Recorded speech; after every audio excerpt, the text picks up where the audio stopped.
আমরা আমাদের শাস্ত্র শিক্ষা দেয় অহিংসা পরম ধর্ম, এটা ঠিক।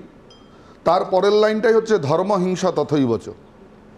স্বধর্ম রক্ষা করার জন্যে বা কারুর ওপর যদি আক্রমণ হয় তার ডিফেন্স, নিজের আত্মরক্ষা করার সম্পূর্ণ অধিকার তার আছে।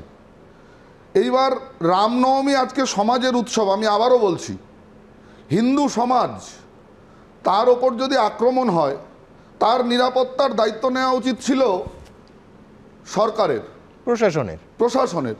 কিন্তু সরকার যদি যথাযথভাবে তার দায়িত্ব পালন না করে, ইতিপূর্বে আমরা দেখেছি সরকারের একটা একপেশে মনোভাব। কেন এটা হবে? এই পরিবেশে তো, এই পরিমণ্ডলে তো আমরা অভ্যস্ত ছিলাম না, এই মেরুকরণে তো আমরা অভ্যস্ত ছিলাম না। স্বভাবত সনাতনী হিন্দুরা শান্তিপ্রিয়, স্বভাবত সনাতনী হিন্দুরা শান্তিপ্রিয়। পৃথিবীর ইতিহাসে কোথাও দেখাতে পারবেন না যে কোনো হিন্দু আগে গিয়ে কাউকে হঠাৎ করে দৈবাত আক্রমণ করেছে, এরকম নজির কিন্তু নেই।